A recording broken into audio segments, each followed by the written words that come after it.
A mensagem que eu vou trazer aqui hoje, eu já trouxe no encontro, eu diria, privado, que tivemos com o pessoal do louvor, embora nem todos estivessem presentes naquela ocasião, por razões pessoais, e foi um encontro muito bom, mas eu senti que essa mensagem não podia ficar só com aquele grupo reduzido de pessoas, ainda que o nosso encontro tenha sido muito bom. Foi bom para mim, espero que tenha sido bom para eles. Mas nosso texto é esse aí, Lucas 14, 26, e o tema é: se você quer seguir a Jesus, terá de renunciar a tudo o que tem. Isso significa que é tudo mesmo. Nós temos uma impressão bem diferente na maioria das vezes nós temos uma ideia equivocada do que é seguir a Jesus. Esse texto nos ajuda a entender o significado de seguir a Jesus e é um meio de nós refletirmos sobre se queremos realmente seguir a Jesus, tal como ele diz que devemos fazer. Eu vou ler o texto. Grandes multidões acompanhavam Jesus e ele, voltando-se, lhes disse: se alguém vem a mim e não me ama mais do que ama o seu pai, a sua mãe, a sua mulher, os seus filhos, os seus irmãos, as suas irmãs e até a própria vida, não pode ser meu discípulo. Quem não tomar a sua cruz e não vier após mim, não pode ser meu discípulo. Pois qual de vocês, pretendendo construir uma torre, não se assenta primeiro para calcular a despesa e verificar se tem os meios para a concluir? Para não acontecer que, tendo lançado os alicerces e não podendo terminar a construção, todos os que a virem zombem dele, dizendo: este homem começou a construir e não pôde acabar. O qual é o rei que, indo para combater outro rei, não se assenta primeiro para calcular se com 10.000 homens poderá enfrentar o que vem contra ele com 20.000? É uma pergunta, né? Caso contrário, estando o outro ainda longe, envia-lhe uma embaixada pedindo condições de paz. Assim, pois, qualquer um de vocês que não renuncia a tudo que tem, não pode ser meu discípulo. O sal é certamente bom, mas se o sal se tornar insípido, como lhe restaurar o sabor? Não presta mais nem para a terra, nem para um monte de estrume. Lançam-no fora. Quem tem ouvidos para ouvir, ouça. O texto começa dizendo: grandes multidões acompanhavam Jesus. Jesus sempre, especialmente nos 2 primeiros anos do seu ministério, se fez acompanhar de grandes multidões. Eu diria que até praticamente o final. Mas houve um momento em que ele começou a ser hostilizado, especialmente pela liderança religiosa do seu tempo. E essa liderança começou a perseguir Jesus e, no final, instigou a multidão para que o crucificasse. E a multidão é muito influenciada por alguém que se levanta e traz uma ideia, traz um grito de levante ou qualquer coisa, e muitos seguem cegamente sem parar para analisar o que está acontecendo. E foi o que aconteceu com Jesus, com a permissão de Deus e com o propósito, em atendimento a um propósito que Deus tinha, de levar e permitir que o seu filho fosse levado à cruz para ser o nosso Redentor. Então, o texto diz, grandes multidões acompanhavam Jesus. Então, acompanhar Jesus não é a mesma coisa que seguir Jesus. Embora as palavras sejam bem semelhantes no sentido delas, acompanhar e seguir parecem ser a mesma coisa, mas se são sinônimas, aqui elas não são sinônimas. As multidões acompanhavam Jesus, mas Jesus vai aproveitar para dizer para essa multidão o que é que ele quer que elas saibam, que é seguir a Jesus. E o propósito, com certeza, é de reduzir a multidão. Não porque Jesus não quisesse que muitos o seguissem, mas que ficassem aqueles que realmente quisessem segui-lo de verdade. Por isso, o texto continua dizendo, voltando-se, lhes disse, se alguém vem a mim. O que significa se alguém vem a mim? O significado é o mesmo que ele usa em Lucas 9, 23. Ele diz assim, Jesus dizia a todos, se alguém quer vir após mim. E ali ele diz, negue-se a si mesmo, dia a dia tome a sua cruz e siga-me. Se alguém quer vir após mim, tem o mesmo sentido se alguém vem a mim. É vir para seguir, é vir para obedecer, é vir para fazer aquilo que ele fez e quer que nós façamos. Nós precisamos entender que Jesus não veio para ser admirado, mas ele veio para ser seguido. Ele veio como padrão, ele veio como modelo daquilo que Deus sempre quis que nós fôssemos. Não que possamos sê-lo, mas que por meio dele, de Jesus, e para isso que ele nos deu o seu Espírito, nós possamos, na dependência dele, fazer aquilo que ele manda que nós façamos. Hoje, no discipulado, estávamos conversando, e você serve a Deus e agrada a Deus, não é quando você faz tudo perfeito e nunca erra. Se as pessoas quiserem fazer tudo perfeito, normalmente não fazem, porque se não puderem fazer com perfeição, não fazem. Mas para você fazer o certo, você erra muitas vezes, você falha, você não é e nunca será perfeito. E se você não se dispuser a fazer o que Deus manda você fazer, mesmo sabendo que você pode errar, você nunca vai sair do lugar. Então, o texto diz, se alguém vem a mim. Vir a Jesus significa seguir a Jesus. Vir a Jesus significa ser seu discípulo. A multidão, já dissemos, acompanhava Jesus, mas ele diz que, de fato,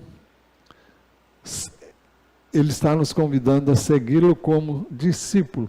Ser discípulo é seguir o seu mestre. É alguém que vai atrás e põe os seus pés no mesmo lugar que é aquele a quem seguimos. Eu não completei o raciocínio que eu comecei e eu vou voltar lá outra vez. Se você não se dispuser a fazer as coisas, mesmo sabendo que você pode errar, você não fará. Agora, e se fizer e der errado, peça perdão. Olha, não era isso que eu queria fazer. Até mesmo quando você faz o que não devia fazer, erra, peca. Reconheça, pequei. Não é o que eu queria, mas eu pequei, me perdoa. Então, aí você segue em frente. Isso é andar com Deus. Deus é glorificado quando nós admitimos que Ele está certo e que nós estamos errados. E Ele está certo porque o que Ele diz na palavra é a verdade. E quando eu erro, eu falho em cumprir a palavra dEle. E eu devo admitir isso para que Ele seja glorificado. Pois bem, seguir a Jesus então não é acompanhar de longe, é realmente querer fazer as coisas como Ele mandou e como Ele fez. O apóstolo João diz o que é ser discípulo de Jesus com muita propriedade na primeira epístola de João, capítulo 2, verso 5, a segunda parte desse verso e o verso 6. Ele diz, nisso sabemos que estamos nele, que temos um vínculo com ele, que estamos ligados a ele.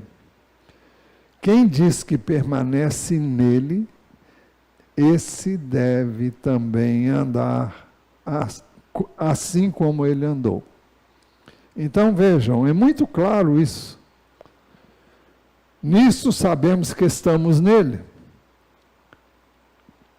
Quem diz que permanece nele, esse deve também andar assim como ele andou.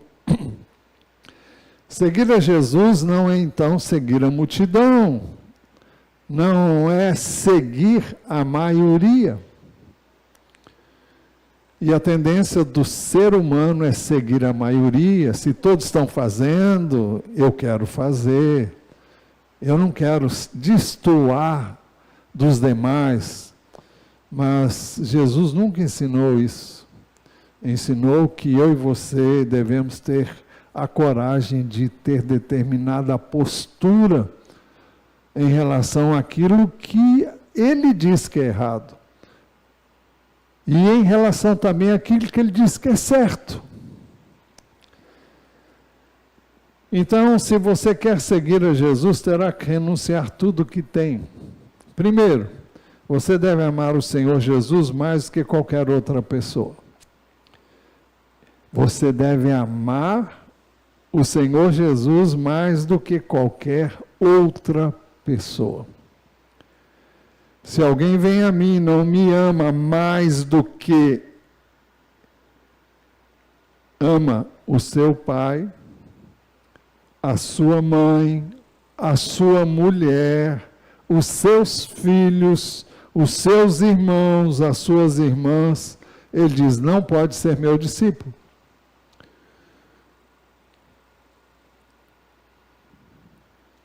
Jesus não está ensinando que você não deve amar as pessoas mais próximas. Mateus 5,4 fala do amor e da honra que eu e você devemos dar aos nossos pais. 15,4. O que eu falei? Bom, não sei nem o que falei. Tá, é Mateus 15,4. Porque Deus diz, são palavras de Jesus, honre o seu pai e a sua mãe, e quem maldisser a seu pai e sua mãe será punido de morte. Era isso que dizia a lei, foi o que Jesus repetiu.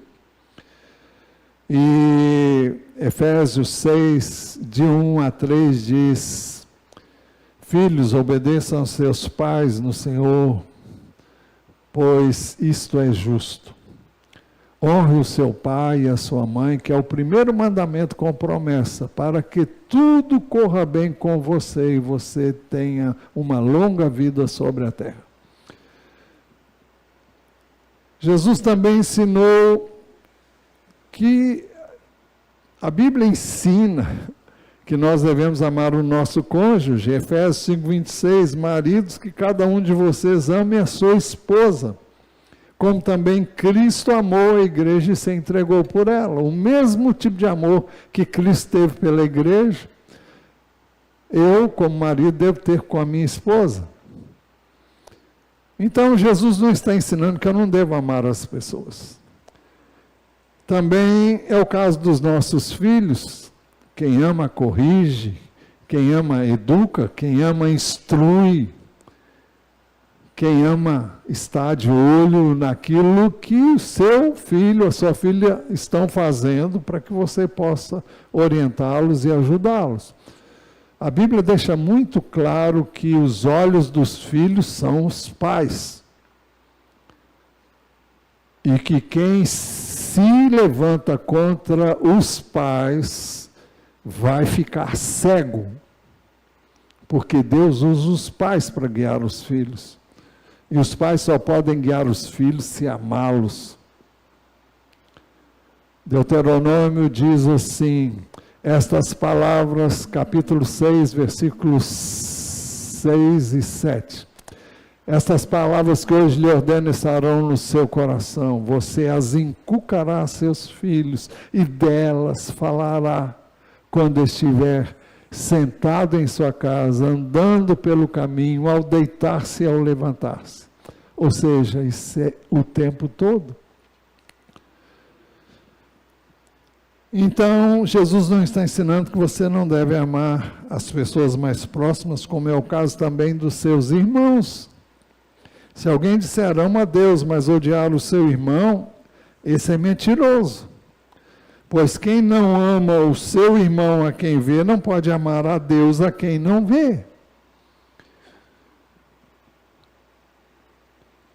Também não é o caso do nosso próximo, mesmo que não seja um irmão. Jesus foi indagado quanto ao principal de todos os mandamentos. Ele respondeu, o principal é, ouve, ó Israel, escute, ó Israel, o Senhor nosso Deus é o único Senhor, ame o Senhor seu Deus de todo o seu coração, de toda a sua alma, de todo o seu entendimento e com toda a sua força. O segundo é, ame o seu próximo como você ama a si mesmo. Então, Jesus não está dizendo que eu devo ter ódio, ou devo menosprezar, ou devo tratar com menor cuidado as pessoas que nos cercam. Jesus disse, nisso conhecerão todos que são meus discípulos, se tiverem amor uns pelos outros. E ele diz que eu e você devemos amarmos-nos como ele nos amou. Mas o amor que eu e você devotamos às pessoas não pode ocupar o primeiro lugar. Significa que Deus, na pessoa do Pai, do Filho e do seu Espírito, devem ter o primeiro lugar. Essas pessoas não podem ocupar o lugar de Deus. Essas pessoas não podem ocupar o lugar de Jesus Cristo.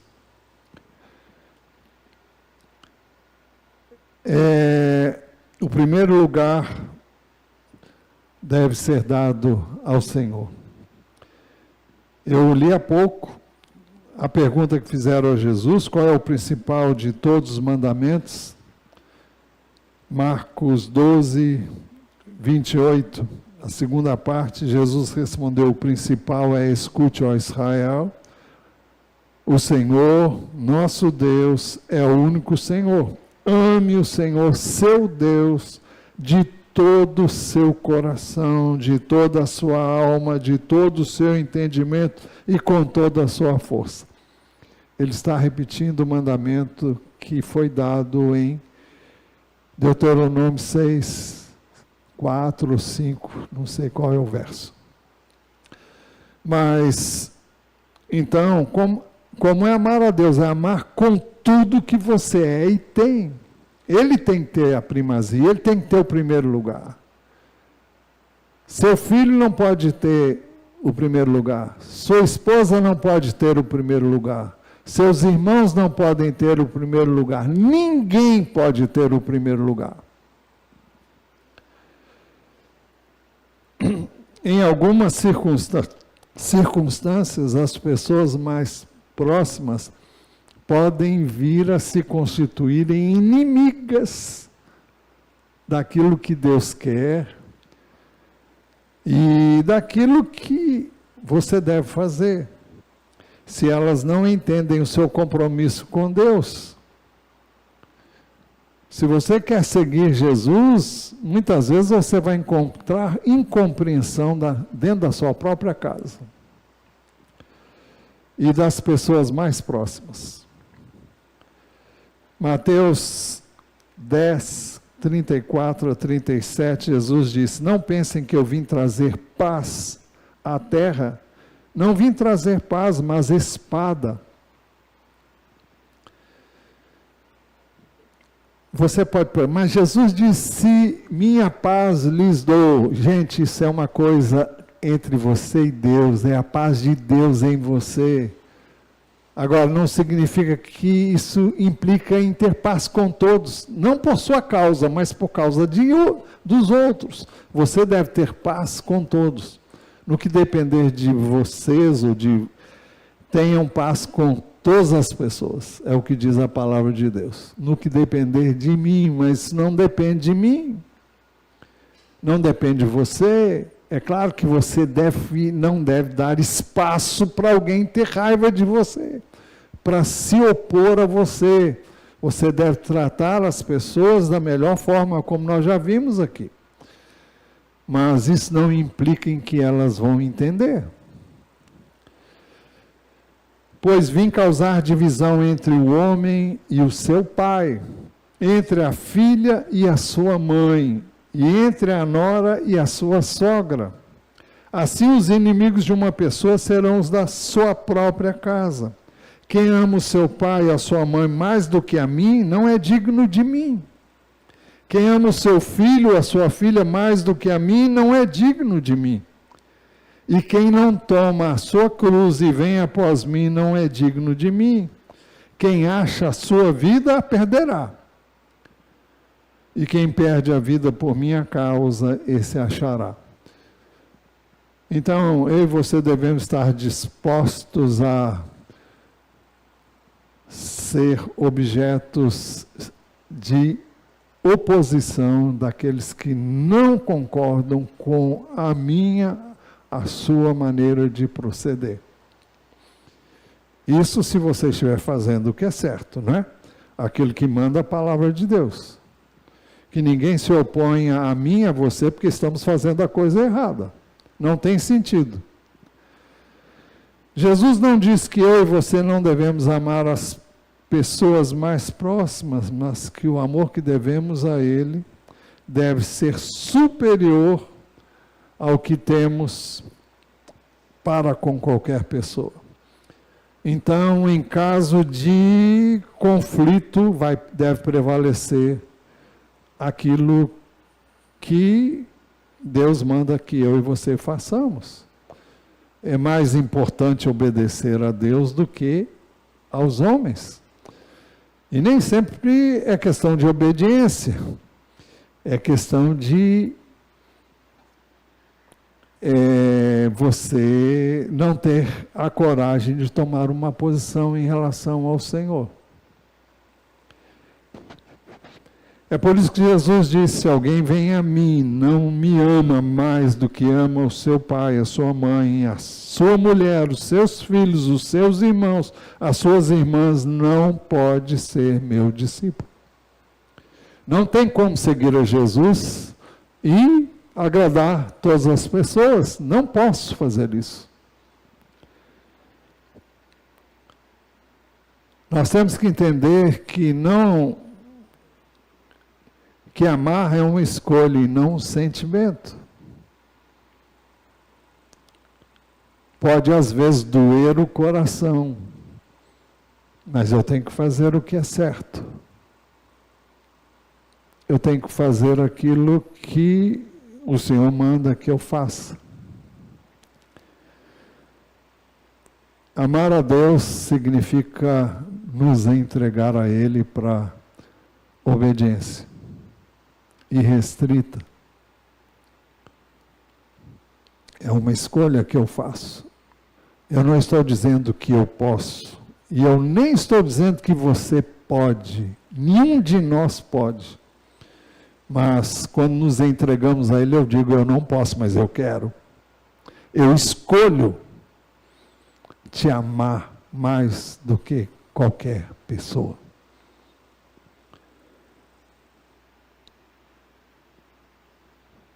Segundo, se você quer seguir a Jesus, terá que renunciar a tudo que tem. Você deve amar o Senhor mais do que a sua própria vida. Se alguém vem a mim e não me ama mais do que a sua própria vida, não pode ser meu discípulo. Lucas 14, 26. Então, é a sua própria vida. Ele diz que eu devo amar o próximo como a mim mesmo. Mas em relação a Deus, eu tenho que amar mais a Ele do que a mim mesmo. Não é questão de não amar-se. É uma questão de abrir mão da minha vontade para que a vontade dele seja feita. Eu continuo me amando, mas eu amo mais a ele. E porque eu amo mais a ele, eu vou abrir mão do que eu quero ou queria fazer para fazer a vontade dele. Em pauta o direito que todos têm de fazer o que querem da sua própria vida. No texto que eu já mencionei, Lucas 23, 24 e 26, diz: pois quem quiser salvar a sua vida, a perderá. E quem perder a vida por minha causa, esse a salvará. De que adianta uma pessoa ganhar o mundo inteiro se vier a perder-se ou causar dano a si mesma? Pois quem se envergonhar de mim e das minhas palavras dele, se envergonhará o Filho do Homem quando vier na sua glória e na glória do Pai e dos santos anjos. Então é uma questão de abrir mão da minha vida, da minha vontade, dos meus anseios, dos meus desejos, dos meus planos, dos meus propósitos, para fazer o que Ele quer. Você vai dizer, então, Deus, não é bom seguir a Deus. Eu diria que é ótimo seguir a Deus, porque a vontade dele será sempre boa, agradável e perfeita, mesmo que eu não entenda, mesmo que eu não compreenda, mesmo que eu não tenha condições de entender tudo que está acontecendo. Mas eu tenho que confiar àquele que deu a sua vida por mim. Muitos, diante da morte, são chamados a escolher não amar a própria vida. Apocalipse 12, 11 diz, eles o venceram, é uma referência ao diabo, o maligno. Eles o venceram por causa do sangue do Cordeiro e por causa da palavra do testemunho que deram. E mesmo diante da morte, não amaram a própria vida.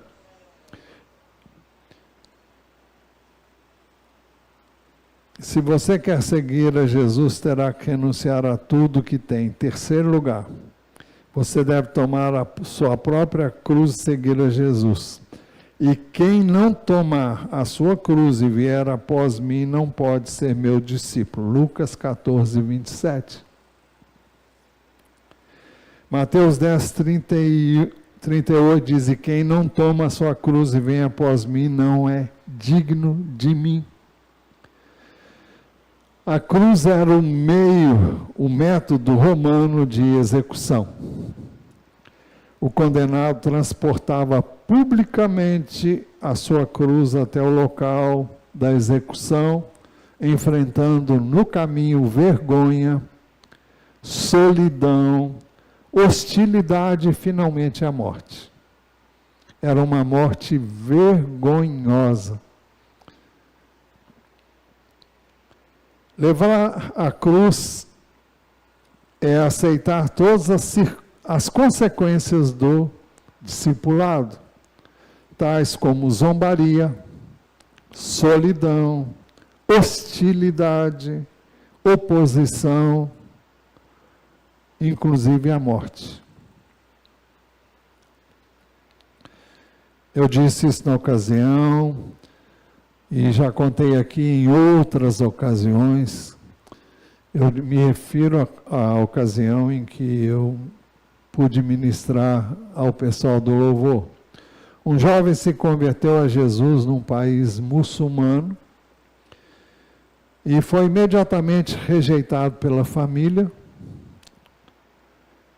Ele foi, inclusive, preso por confessar sua fé em Jesus e, posteriormente, o libertaram. Mas ele foi liberto com um propósito bem definido, para que pudessem matá-lo. Ele afirmou que tinha convicção de que ele seria morto. E assim aconteceu. A sua própria família o perseguiu até encontrá-lo em outra cidade que ficava a 25 quilômetros do local onde ele residia anteriormente. E ele viveu apenas 30 dias depois que foi solto. Mas ele não abandonou a fé dele. Jesus preveniu os seus discípulos que essas coisas poderiam acontecer. Nós não vivemos isso aqui, literalmente, mas em muitos lugares do mundo isto é uma constante, como nós vimos hoje no início do culto. João 16, 1, Jesus disse: falo estas coisas para que vocês não se escandalizem. Eles expulsarão vocês das sinagogas, e até chegar a hora em que todo aquele que os matar pensará que com isso está prestando culto a Deus. Isso farão porque não conhecem o Pai nem a mim. Mas estou falando essas coisas para que quando chegar a hora, vocês se lembrem de que eu já tinha dito isso para vocês. Eu não lhes falei isto desde o princípio, porque eu estava com vocês. Mas agora vou para junto daquele que me enviou. Bom, Jesus preveniu, isso aconteceu, a Bíblia não diz, a não ser com relação a Tiago, que foi morto por Herodes, isso é descrito em Atos capítulo 12, e Herodes queria fazer o mesmo com Pedro, que estava na prisão,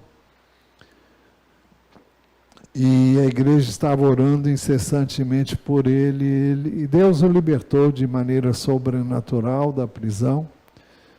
Você deve conhecer a história, senão é só ler Atos 12 e você vai saber. Então, em muitos lugares as pessoas pagam com a vida quando elas se dispõem a seguir a Jesus. Todavia, tomar a própria cruz deve ser uma experiência diária. Jesus dizia a todos: se alguém quer vir após mim, negue a si mesmo, dia a dia tome a sua cruz e siga-me. Há quem pense que tomar a cruz eu tenho uma cruz, eu tenho um problema na minha casa, um problema de enfermidade, um problema na família, um problema no trabalho, um problema... Essa é a minha cruz. Não, isso não é a sua cruz. Tomar a cruz é você abrir mão da sua vida para que Jesus viva a vida dele em você. É você morrer para você, para que ele possa viver a vida dele em você. E não há como ele ocupar o lugar que ele quer ocupar na minha vida e na sua vida, a menos que nós nos disponhamos a abrir mão da nossa vida. Se você quiser viver piedosamente em Cristo, saiba que será perseguido. 2 Timóteo 3,12 diz assim: na verdade, Todos que querem viver piedosamente em Cristo Jesus serão perseguidos. Ele está compartilhando com Timóteo as experiências de perseguição que ele teve. Ele estava, se não me engano, em Listra e Derbe, eu não sei qual dessas duas cidades, quando ele foi perseguido e foi apedrejado e foi dado como morto. Os discípulos o cercaram e sobrenaturalmente ele levantou. A Bíblia não diz que ele foi ressuscitado, mas diz que ele foi apedrejado e dado como morto. E ele está contando isso para Timóteo, na segunda epístola, capítulo 3. Isto também é sofrer injustamente por motivo de sua consciência para com Deus. Eu estou falando de morrer dia após dia. 1 de Pedro 2, 19 a 23, diz assim: porque isso é agradável a Deus, que alguém suporte tristezas, sofrendo injustamente, por motivo de sua consciência para com Deus.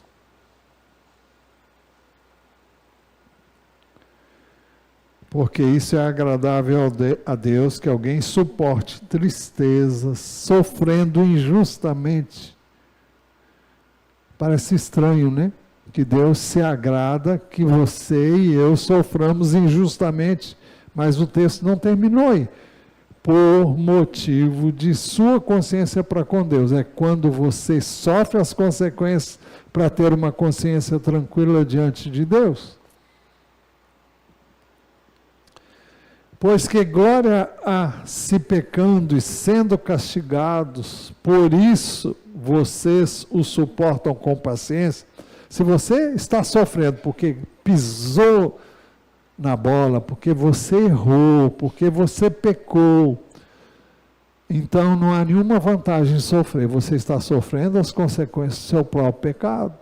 Mas se você sofre porque fez o que é certo, da maneira certa, e você tem paz com Deus e com a palavra dele, então, se entretanto, quando praticam bem, vocês são igualmente afligidos e o suportam com paciência, isso é agradável a Deus. Porque para isto mesmo vocês foram chamados, pois também Cristo sofreu em lugar de vocês, deixando exemplo para que vocês sigam os seus passos. Ele não cometeu pecado, nem foi encontrado engano em sua boca, pois ele, quando insultado, não revidava com insultos. A minha primeira reação na carne, quando alguém me insulta,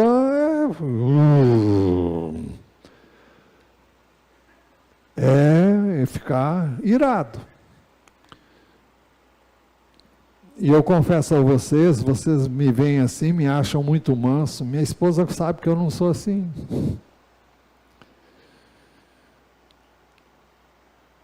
É difícil eu perder a calma, mas eu perco.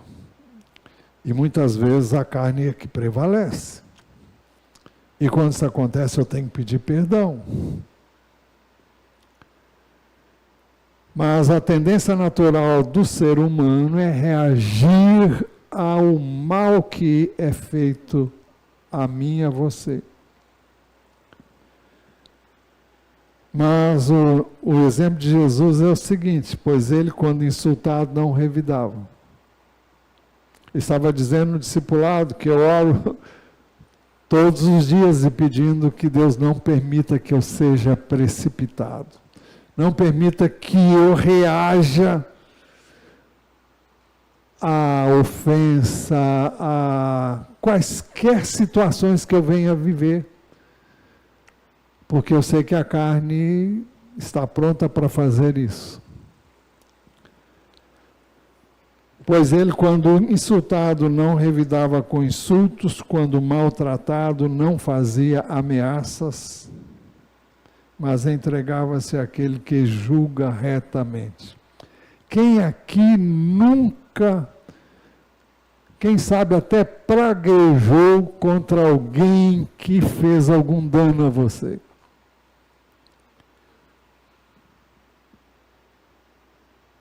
Ele não ameaçava, ele não retrucava, mas entregava-se àquele que julga retamente.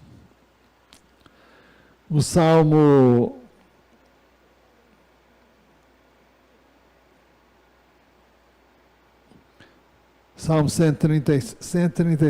37, diz assim: não se irrite por causa dos malfeitores, nem tenha inveja dos que praticam iniquidade, pois em breve eles secarão como a relva e murcharão como a erva verde. Confie no Senhor e faça o bem, habite na terra e alimente-se da verdade. Agrade-se do Senhor e Ele satisfará os desejos do seu coração. Entregue o seu caminho ao Senhor, confie nele, o mais Ele fará. Fará com que a sua justiça sobressaia como a luz e que o seu direito brilhe como o sol ao meio-dia. Descanse no Senhor e espere nele, não se irrite por causa daquele que prospera em seu caminho, por causa do que realiza os seus maus desígnios. Deixe a ira, abandone o furor, não se irrite, certamente isso acabará mal, porque os malfeitores serão exterminados, mas os que esperam no Senhor possuirão a terra. Mais um pouco de tempo e já não existirão os ímpios. Você procurará o seu lugar onde eles estavam e não os encontrará. Mas os mansos herdarão a terra e terão alegria na abundância de paz. Olha, posso dizer para você, ninguém é manso a não ser por Jesus. Por mais manso que uma pessoa possa parecer, é porque alguém ainda não cutucou ele direitinho. Mas quando cutuca, ele vai mostrar quem ele é, na sua carne. Então, mansidão é só com Jesus.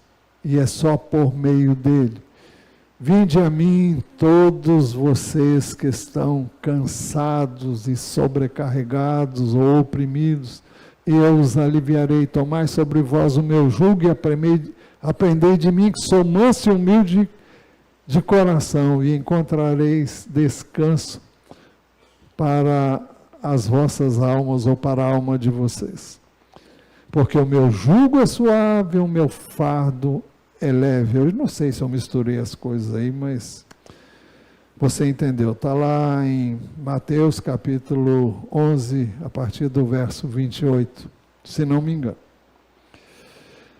Se você quer seguir a Jesus, terá que renunciar a tudo que tem. Em quarto lugar, ao decidir seguir Jesus, você precisa ter plena consciência das implicações para não ficar no meio do caminho. Jesus usou a figura da construção de uma torre. Pois qual de vocês, pretendendo construir uma torre, não se assenta primeiro para calcular a despesa e verificar se tem os meios para concluir? Para não acontecer que, tendo lançado os alicerces e não podendo terminar a construção, todos que a virem zombem dele, dizendo: este homem começou a construir e não pode acabar. Que torre é essa? Era construída nos vinhedos, e era como se fosse uma torre de vigia, e era algo que custava alguma coisa, especialmente para quem não tinha grandes recursos, não é? Então, Jesus recomenda que é prudente, da mesma forma como para fazer uma construção é preciso que eu calcule o que eu vou gastar E se eu tenho os meios de concluir o que eu vou começar, ele recomenda que é prudente eu calcular os custos de seguir a Jesus. Muitos começam e ficam pelo caminho. Na semana passada nós vimos a parábola do semeador. A semente caiu numa terra à beira do caminho, uma terra pisada, dura, onde ela não prosperou. Outra caiu em solo rochoso, ela nasceu, mas tinha pouca profundidade, e quando veio o sol, queimou, ela morreu. O terceiro foi entre espinhos, ela nasceu, mas os espinhos a sufocaram. E então muitos começam e não vão em frente. Quando vêm as dificuldades, eles saem fora, eles abandonam o caminho. Muitos vão até bem longe, mas depois, lá pelas tantas, eles escolhem voltar ao lugar de onde eles vieram. Muitos querem seguir a Jesus, mas não avaliam o custo. Muitos querem seguir a Jesus, mas não querem compromisso com Ele, com a sua palavra, com um relacionamento contínuo com Ele. Como é que você vai seguir a Jesus se você não está com Ele diariamente, através da sua palavra, através da oração, da busca constante do Senhor? Não há vida cristã sem esse relacionamento. É impossível eu e você seguirmos a Jesus se não mantivermos um relacionamento íntimo com Ele, diário, constante. Muitos querem seguir a Jesus, mas não querem compromisso com dar-se a si mesmo, com dar os seus bens e recursos, com o que é reto e justo.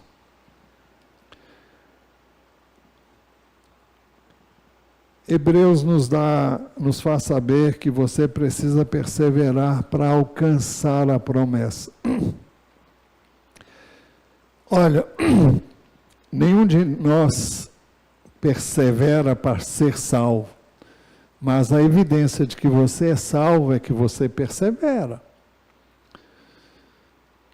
E eu e você somos provados na perseverança. Hebreus 10, 36 a 39 diz: vocês precisam perseverar para que, havendo feito a vontade de Deus, alcancem a promessa. Porque ainda dentro de pouco tempo aquele que vem virá e não irá demorar. Mas o meu justo viverá pela fé. E se retroceder dele, a minha alma não se agradará. Nós, porém, não somos dos que retrocedem para a perdição, mas somos da fé para a perseverança, preservação da alma.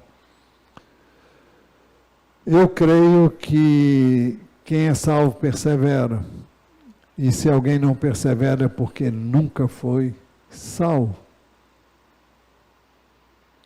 Se você é filho para sempre. Se você nasceu de Deus, o que gerou você foi gerado com a preciosa semente, que é a palavra de Deus, e o Espírito de Deus foi quem gerou você de novo.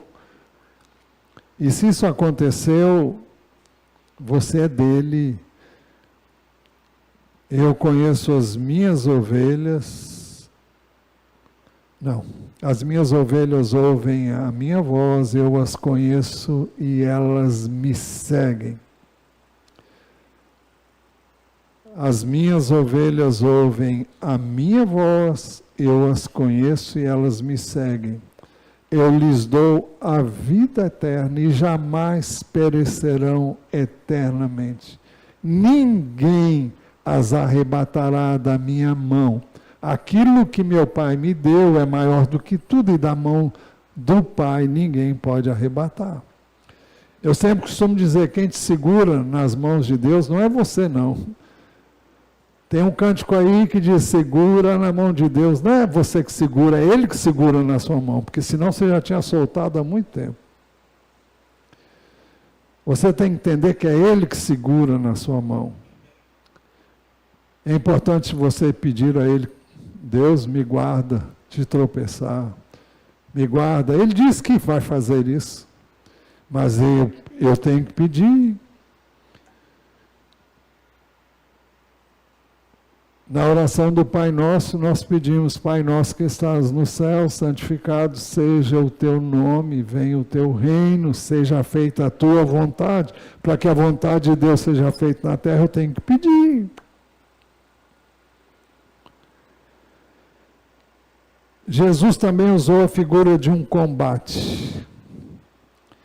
O qual é o rei que, indo para combater outro rei, não se assenta primeiro para calcular se com 10.000 homens poderá enfrentar o que vem contra ele com 20.000? Caso contrário, estando outro ainda longe, envia-lhe uma embaixada pedindo condições de paz. Eu não vou me demorar aqui que eu preciso terminar. Ao seguir a Jesus, você compra uma guerra contra o maligno. Efésios 6,12, porque a nossa luta não é contra o sangue e a carne, mas contra os principados, contra os principados e as potestades, contra os dominadores deste mundo tenebroso, contra as forças espirituais do mal nas regiões celestiais. Então, os recursos para essa guerra são dados por Deus, e nós temos que usá-los. Por isso, peguem toda a armadura de Deus, para que vocês possam resistir no dia mau e depois de terem vencido tudo, permanecer inabaláveis. Então, se você quer seguir a Jesus, terá que renunciar a tudo o que tem. Em quinto lugar, você precisa renunciar a tudo que possui. Assim, pois, qualquer um de vocês que não renuncia a tudo que tem, não pode ser meu discípulo. Talvez, eu não sei o que você tem que renunciar, mas se aquilo está ocupando o lugar de Deus, Ele vai pedir isso de você. Não porque Ele não quer que você não tenha nada, mas porque nada pode ocupar o lugar dEle. O amor às pessoas, o amor a bens, a recursos, é uma idolatria. E Deus quer o primeiro lugar. Ele tem que ter a primazia. Ele quer uma rendição incondicional a Ele. Em sexto lugar, você deve manter. Se você quer seguir a Jesus, terá que renunciar a tudo que tem. Você deve manter as características do discipulado verdadeiro, assim como o sal verdadeiro não perde o seu sabor. O sal é certamente bom, mas se o sal se tornar insípido, como lhe restaurar o sabor? Se o sal perde o sabor, não tem como restaurar. O sal verdadeiro não perde o sabor. Existem vários sais e eu já fiz uma pesquisa, não foi agora, mas já fiz anteriormente. Mas o texto continua dizendo, não presta mais nem para a terra, nem para o monte de estrume, lançam-no fora. O sal insípido não serve para nada. Jesus disse, vocês são o sal da terra. Ora, se o sal vier a ser insípido, como lhe restaurar o sabor? Para nada mais presta, senão para, lançado fora, ser pisado pelos homens. Então, o sal sem sabor não presta para nada. E ele disse que eu e você somos o sal da terra. Como somos o sal da terra? Se seguirmos a Jesus. Em sétimo e último lugar, Jesus concluiu deixando-nos uma advertência. Quem tem ouvidos para ouvir, ouça.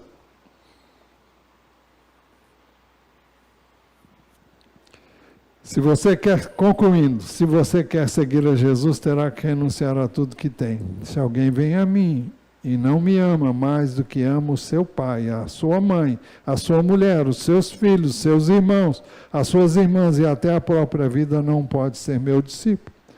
E quem não tomar a sua cruz e não vier após mim, não pode ser meu discípulo. Assim, pois, qualquer um de vocês que não renuncia a tudo que tem, não pode ser meu discípulo. Feche os seus olhos e considere isso diante de Deus.